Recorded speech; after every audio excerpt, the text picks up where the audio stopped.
Bwana Yesu asifiwe sana.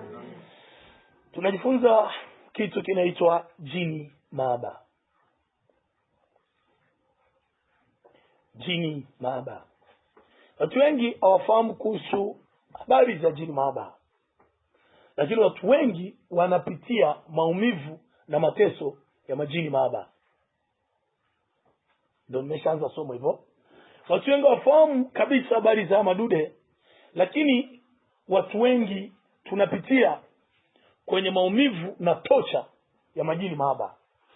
Tunapoongelea swala la jini maaba, ninaongelea swala la spiritual husband and spiritual wife. Ndio anaitwa jini maaba. Spiritual husband and spiritual wife, huyu ndio anaitwa jini maaba. Sasa jini maaba ni kitu gani? Jini maaba ni roho zinazoingia kwa watu. Ni spiriti zinazoingia kwa watu.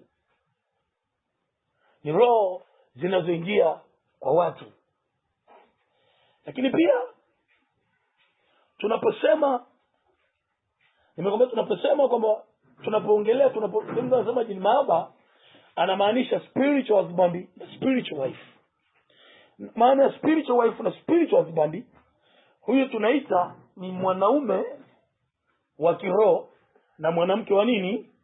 Wa kiroho. Yaani ninakuwa naishi huku, lakini kwenye ulimwengu wa roho nina mtu ananishughulikia. Au nina mtu amenimiliki. Bwana tusaidie sana. Unanielewa vizuri? Sio tu kwa wanawake na kwa wanaume. Na hii inatesa wanaume kuliko tunaofikiri. Wanawake wanateseka kivyao na wanaume wanateseka kivyao. Utafika tutakapoenda kule mbele, kuna mahali utafika utanichukia na kuna mahali utafika utanipenda. Kwa sababu utaona kama naesema maisha yako kabisa ya kule ndani ambao hata mama yako hayajui wala baba yako hayajui. Inawezekana hata unaishi naye kitanda kimoja hayajui.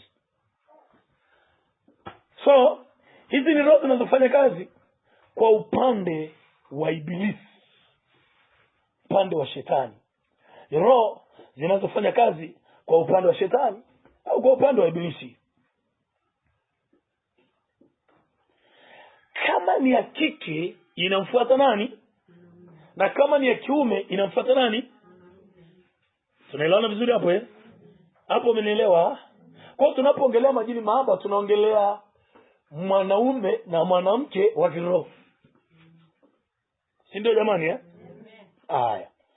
So, tunaposema swala la majini maaba, tumesema ni roho zinazofanya kazi kwa upande wa ibilisi au shetani malo goromiko. Hapo nimeongea Kiingereza. Sema nilo vizuri eh? Sasa basi. Zinafuata watu ili zifanye nini? Na kwa nini zifuate watu?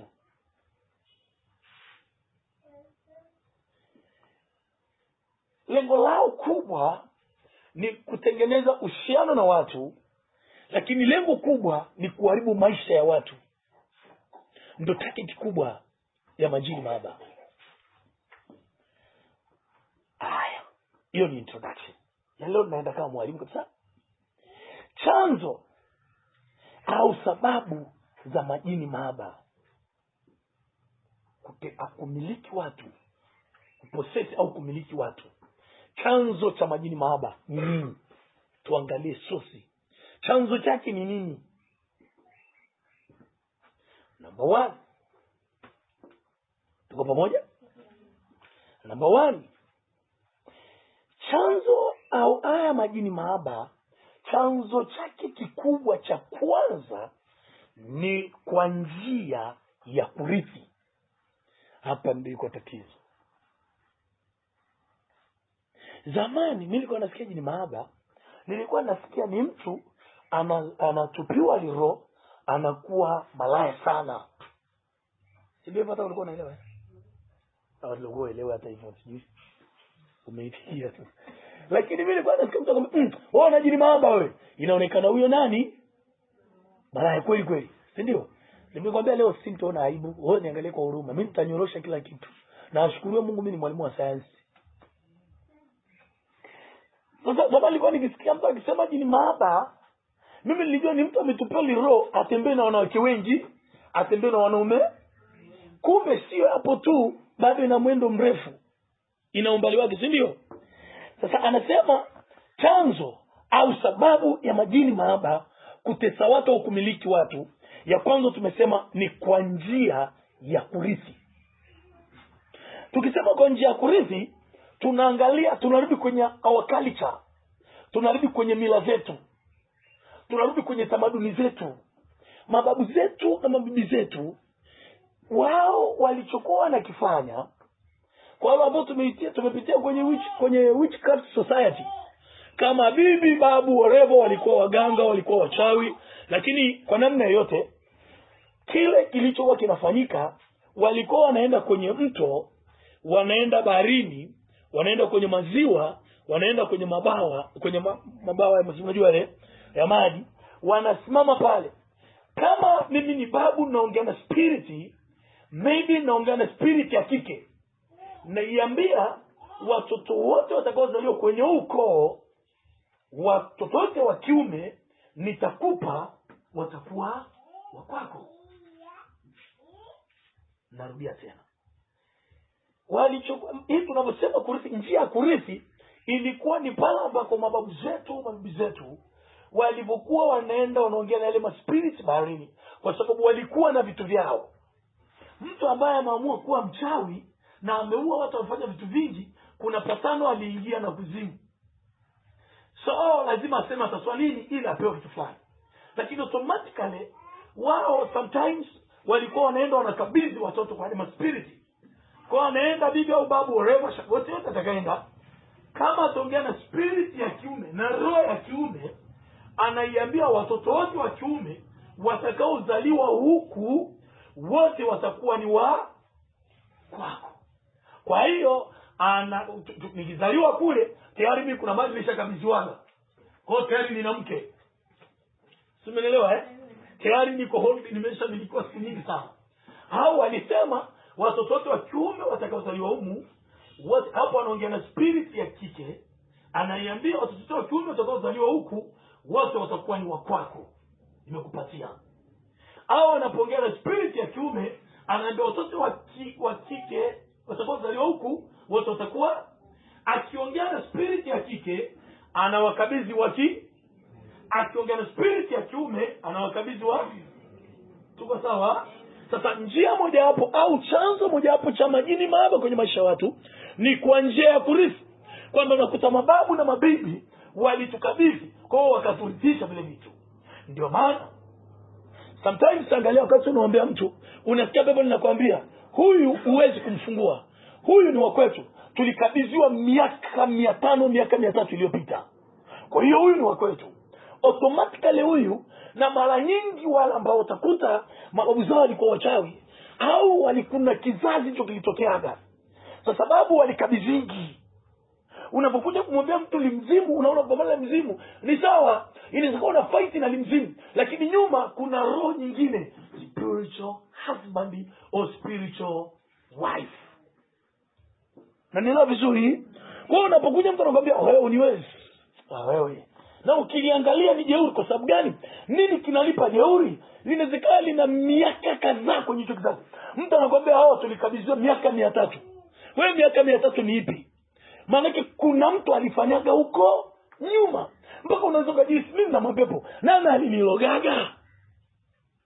Haya mapepo yanatoka wapi? Sasa muombeaji inawezekana apata ufunuo, hajui hii nguvu imetoka wapi. Kwa sababu inawezekana vizazi na vizazi wanaridhishwa. Naomba kuja mwangukie kwenye ile kura. Hello. Umeelewa vizuri? Umeelewa vizuri? Sasa wazee wanapoenda kwenye mito, kwenye maziwa na mabawa namna hiyo, wanazungumza na hizo spiriti, wanasema wakizaliwa kike, wanasema wakizaliwa kiume, wanatukabidhi kule. Kwa hiyo tunarithishwa kule. Sasa mimi ninapozaliwa kule, inawezekana mimi ni kizazi cha 4. Na inawezekana mimi napitia hiyo spirit inanitesa. Lakini inawezekana ni babu wa karne na makarne alifanya hicho kitendo. Unaweza kuniambia haiwezi kuwa na nguvu.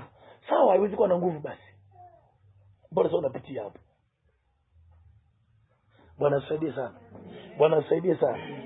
Nafikiri Ezekiel 18 mstari wa 2 anasemaje pale?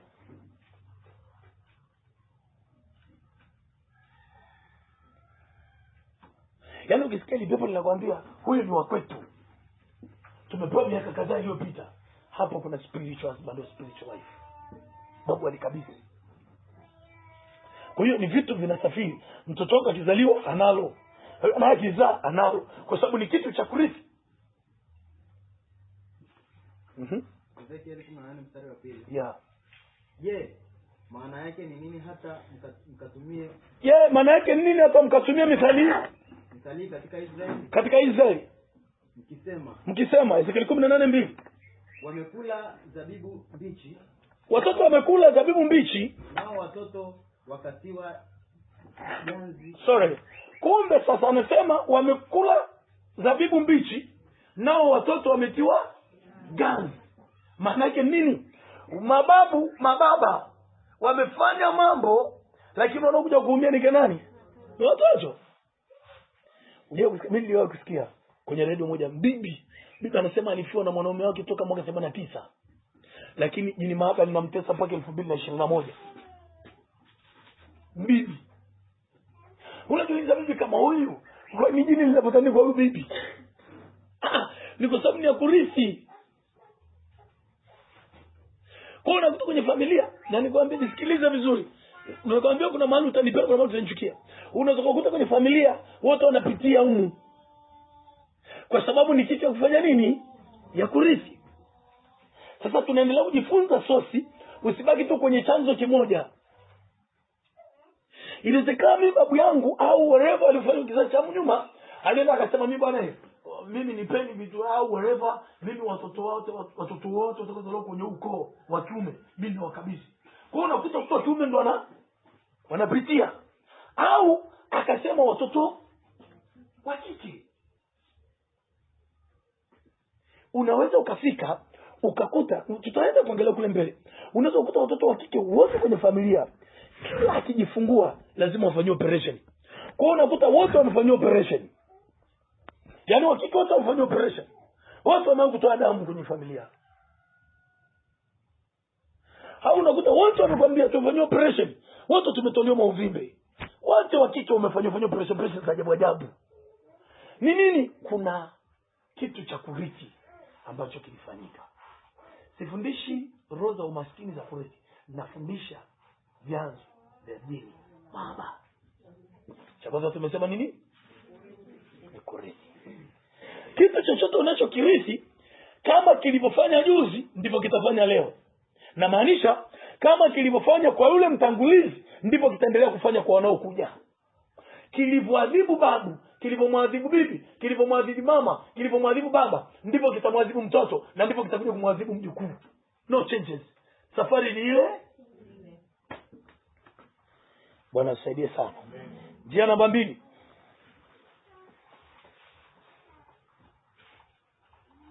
Au chanzo au sababu ya majini mahaba kutesa watu. Sababu namba 2, kufanya mapenzi na mtu mwenye hiyo roho, au kwa lugha isiyokuwa na makali sana, kukutana kimwili na mtu mwenye roho ya majini mahaba. Unapokutana kimwili na mwanamke au mwanaume mwenye hiyo roho, ni rahisi sana hiyo roho kutoka kwa yule mtu na kuhamia kwako. The way ninavyoendelea kufundisha, utaendelea kufanya mapping, utagundua ni wapi ulipatiaga. Sinaelewa vizuri? Msiniangalie kwa huruma sana. Leo nimevaa tinted. Tunavyoendelea tutajua ni wapi tuliokotaga hiki kitu. Maybe sio kwa kurithi, kwenye familia yenu hiyo kitu haipo. Lakini njia namba chanzo cha 2 ni kufanya mapenzi na mtu mwenye hiyo roho. Kwa nini kufanya mapenzi na mtu mwenye hiyo roho? Kwa nini ni vai? Kumbuka tendo la ndoa limekuwa designed au lilitengenezwa maalum kwa ajili ya wanandoa. Kwa sababu wanandoa waliambiwa watakuwa mwili. Kumbuka, unapokutana na mtu kimwili umeshafanyika mwili. Umaskini wake ni umaskini wako. Maroho yake ni maroho yake na maroho yako ni maroho yake. kuna shughuli sana unapokutana na mtu kimwili, ukaamua kuingia kwenye deliverance na kuamua kujifungua, kujitoa kwenye mwili wake, kujitoa kwenye nafsi yake. Kuna shughuli pevu sana. Ni kweli ni tendo zuri ambalo kila mmoja angetamani kulifanya, lakini ninakuambia ukweli, mimi sikukatishi tamaa wala sikwambia habari za dhambi. Hapa nafundisha kuhusu masuala majini mahaba. Unapokutana na mtu kimwili, ingekuwa leo kama ingekuwa kuna TV kubwa tuoneshwe ndio wamekutana na wanawake wangapi kimwili, alafu tuoneshe marutu niliyobebana nayo, ungesema Mungu wangu zisubutu tena itakataka. Nilikwambia piga hesabu kwa sasa la kwanza mpaka saa hii. Mimi nakufundisha. Yesu anatusamehe. Kukusamehewa hiyo haina shida, tunasamehewa. Shughuli ndio inakuja kile ulichokipanda. Tendo la ndoa halina shida, utalifanya, utafanya hiyo action. Lakini kuna gharama unakuja kulipa baadaye. Sasa anasema chanzo kingine cha kufanya mapenzi, chanzo kingine cha majini mahaba ni kufanya mapenzi na mtu mwenye nini? Hiyo roho.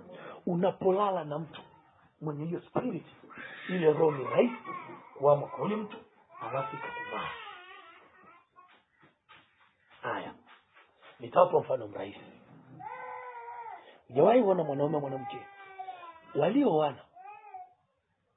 Inawezekana mwanaume alikuwa yuko vizuri kimaisha au mwanamke alikuwa vizuri kimaisha, lakini baada ya kuoana kila kitu kika break down, kila kitu kikaharibika.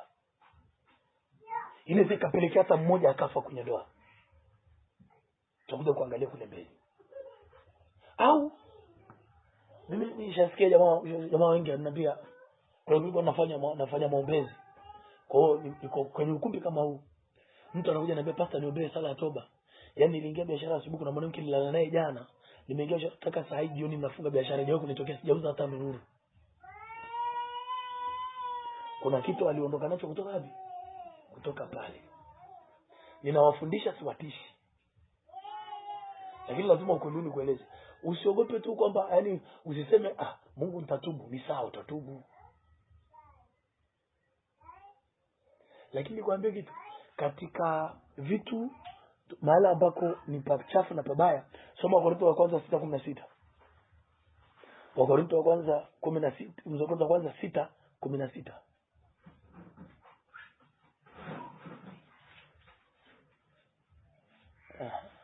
Aliyepata anisomee kwa sauti kubwa tafadhali.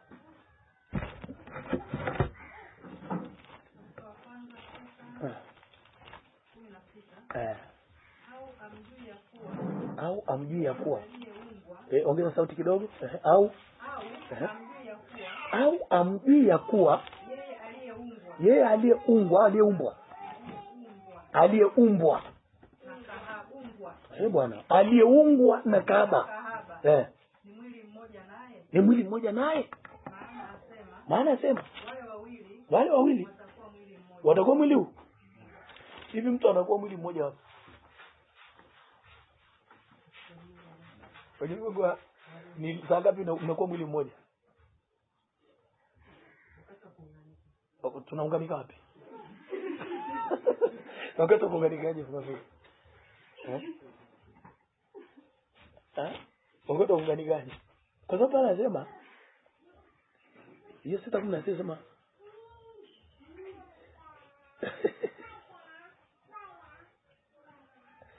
tukianza mstari wa 15, msomaji hebu nisome pale kuanzia 15. Hamjui ya kuwa miili yenu ni viungo vya Kristo? Hamjui kwamba miili yenu ni viungo vya Kristo?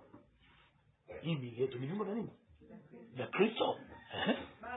Basi nivitoe viungo vya Kristo na kuvifanya viungo vya kahaba. Na kuvifanya viungo vya kahaba anavifanyaje? Sasa 16 sasa. Au amjui ya kuwa yeye aliyeumbwa na kahaba. Sasa ndio nimeuliza swali, watu wakubwa hapa nifunga ndoa takatifu madhabahuni. Kuungwa ni vipi? Kuungwa ni vipi? Niwa kuuliza swali. Hivi mfano tukafunga ndoa, wafungia mtu mke na mume ndoa, wakaenda baada ya wiki mwezi wakarudi, ni mke na mume. Kinachofanya mtu awe mke na mume ni nini? Kinachofanya ndoa itwe ndoa ni nini? Ni wanapokutana nini? Ndio kitu kinachofanya nini? Pete haikuunganishi, pete ni sign. Tumeelewa Yaani pete ni nini? Hatari yeyote. Na mimi nasemaga hivi, basi hamna mtoto hapa. Ninasemaga hivi, kinachomtoa mwanamke kwao na mwanaume kwao sio chakula, sio kitanda, kuna kitu alikosa kule kwao ndio kinaenda kumuunganisha nani. So ninavyoacha mke wangu au nimeoa sijaoa, nikaenda nikakutana na mwanamke mwingine, nimeungana naye. Mkisoma kisayansi utagundua kuna vitu vingi sana viko pale. Viko vingi hapa, viko vitu vingi sana pale. Mimi kuna mahali nilifika baada ya kuelewa athari ya uzinzi, nikasema I wish ningejua toka nikiwa mdogo. Yaani ukijua athari, kwanza utaichukia dhambi kuliko vitu vyote. Bwana tusaidie sana. Sinyong'onyee sana. Ama kama kinyonge mpaka nasikia vibaya. Shetani naingia. Yaani sasa usijihukumu. Usione kama nakuhukumu. Inawezekana hapo ulipo ameshasikia historia yangu. Ya kale yamekwisha kupita, tazama imekuwa nini? Kwa Mungu ni mapya. Haleluya. Shughuli iko hapo. Ulibeba nini sasa? Hapo ndio tu shida ipo. Yaani Mungu hana shida. Mungu alishatusamehe. Lakini adui kwa sababu gani? Wewe ulipoingia, ulipokutana naye haikuwa shida. Ulikuwa unaomba rehema. Lakini wakati unaenda adui naye lengo lake la kutuangusha, unajua adui anatafuta, anatenda kwa ile anatafuta mlango. Lengo la kutuangusha ni ile apate nini? Nafasi ya kupanda pando.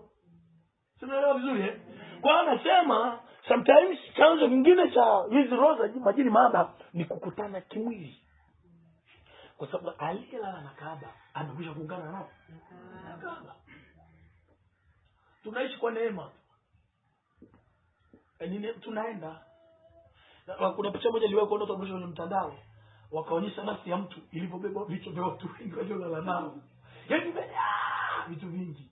Sasa vichwa, lakini kuna maroho. Inawezekana mimi nilala na Mnyamwezi, nikalala na Muha, nikalala na Mgoni, nikalala na nani? Siku nakuja kuzaa mtoto. Kuna shughuli iko hapo. Inaweza wote katika lala nao kuna mmoja ako na spirit ya jini ikanivaa. Ndio maana unafika mahali, narudia point ile. Unafika mahali unajiuliza, hii roho ile inatokea wapi? Tunapozidi kwenda kule mbele ndio mtazidi kuchefukwa. Utachukia dhambi kama hizi. So inakuwa ni rahisi sana jini mahaba kumvaa mtu unapenda kulala na mtu mwenye hiyo roho. Kuna watu tumerithishwa, sawa? Lakini kuna watu tumeipata kutokana na kukutana na watu fulani kimwili, si ndio? Zilikuwa zama za ujinga, tulikuwa Mungu zama za ujinga Mungu alifanya naye nini? Hakuna shida. Mungu alishakusamehe na hiyo roho iliondoka kwa jina la Yesu. Sasa inakuwa hivyo. Sasa inakuwa ni simple sana. Na inawezekana pia alishakutafuta muda mrefu, anaenda kukupatia hapo. Haya. Twende namba 3. Sitaki niwachoshe sana. Nataka niwafundishe vizuri, sitaki kuongezea vitu vingi. Nataka muelewe point by point ili tunapoingia kwenye prayer unajua kabisa unaomba nini. Chanzo kingine cha 3 cha majini mahaba ni ile roho kumpenda mtu. Ile spirit kumpenda mtu. Hebu unajua mtu anaweza kukupenda Mfano unakuta inatokeaje hii hapa? Inakuta ile jini mahaba limetokea tu limekupenda. Na lengo la kukupenda ni ili kufanya mahusiano tu na wewe. Na pengine wameshaona hatima uko nayo, linakuharibia. Linataka likuharibie. Sasa litakuharibiaje? Mfano umekaa mahali umetulia, haunaweza kuwa unatembea, haunaweza kuwa kwenye gari, hauko popote, huna ili wale, lakini kuna kitu kimeniingia. Unasikia mtu anakuambia, kama nilikuwa nakaa mahali kafika mtu nimeingia, alafu nasikia kabisa mwili kama kuna kuna kauzito fulani. Yaani from nowhere ulikuwa very light, ulikuwa mwepesi. ulikuwa na amani, uko vizuri. Lakini kama umekaa mahali unapunga upepo, uko somewhere wherever, labda unatembea au unafanya kazi, huna ili wala lile, unasikia tu kama kuna kitu kimeingia ndani yako. Unasikia kabisa kuna kitu kimeingia. Inaweza baada ya kukuingia ukasikia mwili ni wa baridi, au usikie mwili wa baridi lakini ukakosa amani, au usikosa amani lakini ukasikia tu yani ujielewi.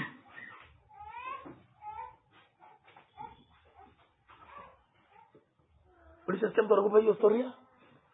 Sio wote wanakuwa wamevaliwa na hiyo roho. Lakini mara nyingi likikupenda huwa linafanya hivyo. Hivyo mnanielewa jamani?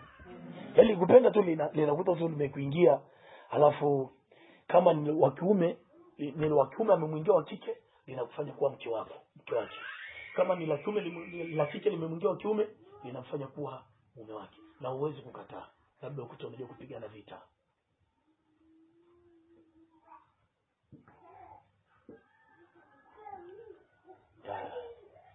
Ni semina ya ujasiriamali au ni neno la Mungu?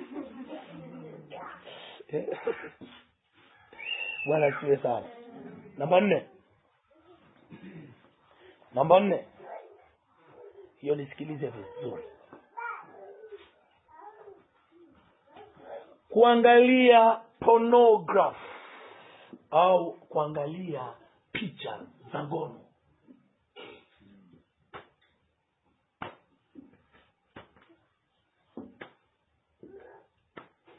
Kuangalia nini?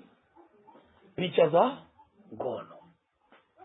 Wapendwa, hii ndio hatari nyingine. Huu ndio uchafu mwingine. Hivi wewe tuongee tu kawaida. Ukiwa na akili zako timamu, unaweza kuvua nguo uchi, alafu unajua zile wale watu bwana wanafanya vile kwenye zile picha. Kumbuka kuna makameramani wako pale. Kumbuka kuna watu wako wa media wako pale. Sio mtu mmoja au wawili watatu wako wanaangalia. Wale watu hawanywi dawa yoyote kuwapotezea mawazo. Mtu yoyote anayerekodi picha ya ngono yuko possessed na spiritual husband or wife. Na maanisha mtu anayecheza zile picha yuko na roho ya majini maaba ndani yake. Ndio inampa ujasiri. Sio kilevi. Kinachowapa ujasiri wa kuplay zile movie, wa kucheza hizo picha, wa kufanya ile tunayoona ni kwa sababu wako possessed na hizo roho za majini maaba. Wewe mwenyewe unataka samani, wewe mwenyewe hata kama una ndoa, mkitaka kwenda kwenye shughuli, lazima mzibe sasa giza mwingie kidogo. Ndio jamani. Ndio. Kwa hiyo inazimwa. Ni kwa nini mnazima? Aibu. Kuna ndio tuanga sono. Tunaita sono kwa kule kwetu. Aibu. Ndio jamani. Lakini kwa nini imagine mtu yuko kwenye garden mchana kweupe, mara unaona wako kwenye nini, mara wako kwenye nini, alafu yuko na confidence anafanya ule uchafu.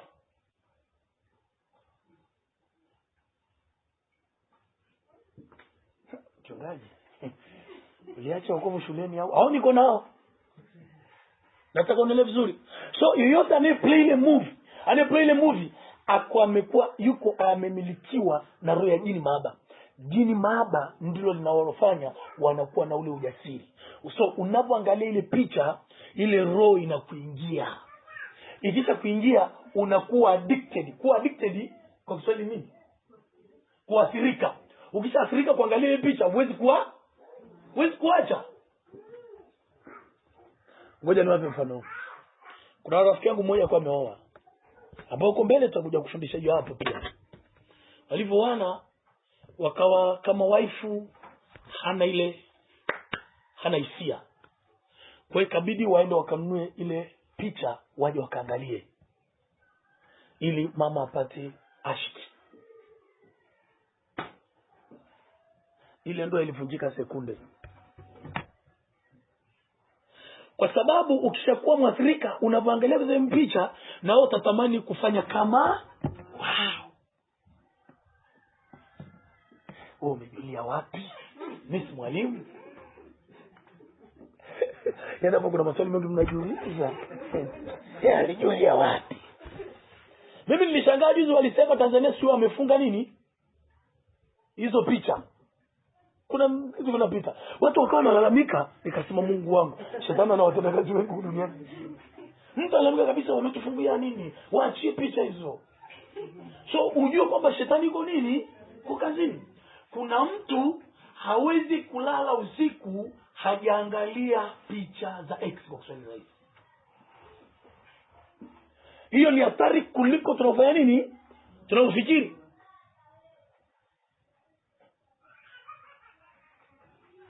Ukisikia mtu limama au libaba linakwambia ukiangalia simu kutama picha ya ngono hayo, jua tayari huyu mtu yuko possessed. Kwa sababu iko hivyo, unajuaga macho yanaongea. Unajua kama macho yanaongea. Naweza nikamwangalia hivi. Nitakamwangalia hivi ataje kusema tutoke nje tuonane kule nje. Tuonane kule chooni. Macho yanaongea. So kama macho yanaongea, unapoangalia ile picha ndivyo unavyozidi kuzamisha ile roho ndani yako. Na I tell you, usikwambie ukajaribu. Ukiangalia after short times utatamani kuendelea kuangalia. Na ukishatamani kuangalia, uwe una mume una mke, utatamani utafute mtu ujaribishe ile style. Na zile style za kimapepo. Mnafikiri mnaboresha ndoa, kumbe mnaboea ndoa. Ndio hapo tunamjikia. Cause yale ni spiritual husband, ni spiritual wife yamevalo. Mtu mwenye akili timamu huwezi kubaki uchi. Alafu kuna majitu kama mangapi huko yanakuchukua, kama kuna mwingine anachukua picha za kawaida, kuna mwingine anabeba nyara, kuna mwingine sio na nini, alafu anakuangalia mwanangu unakunguluka hapo. You can't do that. Huwezi fanya hiyo. Lakini kinachowasaidia wale ni roho za majini maaba ziko ndani yao, zinawapa ujasiri.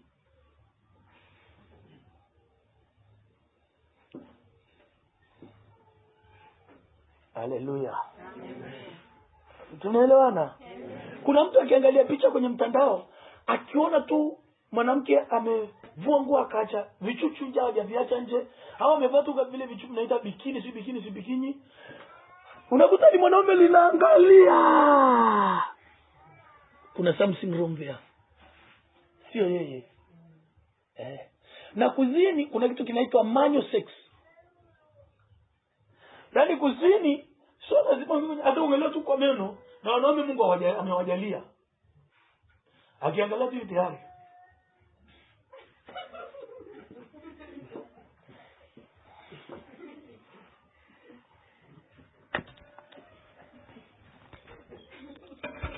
Bwana asifiwe.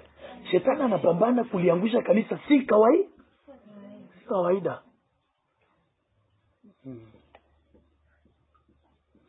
Bwana asifiwe. Yaani mtu ambaye nilikuwa nataka tu asije kwa leo tu ni Mama Eliza na Baba Rehema. Lakini Mungu amenipa hekima. Haleluya. Kwa leo nimeweza basi mama wewe. Ni leo tu tukukutaka lakini umekuja, hakuna shida. Baba Rehema nafikiri wale anani. Lakini nzuri pia ile hawa ndio wanapaswa wajue vitu, kwa sababu hawa waliishi zamani. Walijua vitu gani vilifanyika kwenye miti kule. Walijua ni vitu gani, alishamaliza hamna shida. Walijua ni vitu gani mwache. Walijua ni vitu gani vilifanyika kule zamani wababu wanaolifanya. Kwa hiyo akisikia hivi anaweza kumwambia mtoto wake, jamani hata sisi tuliona, kwa sababu waume zetu au baba wakwe zetu walikuwa wanaenda kwenye mito. Kuna vitu walikuwa wanafanyanga. Angalia kwa mfano yule sister nani huyu Mama Clara. Kwa kule Moshi kule wao. Kwanza polisi amesemaga na utaga na mtu. Si unaona Kwa hiyo zikawa babu zao au baba zao walienda kwenye mto pale, kuna vitu walitamka kama hivyo wakakabidhisha watoto.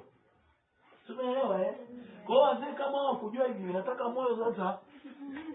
Hata kama huko vieleza, lakini watatoto moja kumbe kila alikuwa anafanya mume wangu zamani au kila alikuwa anafanya babu, alikuwa anafanya hao wanajua wale watu zamani watakwambia jamani kuna sehemu tulikuwa tunazunguka nyumba wanamwaga maziwa.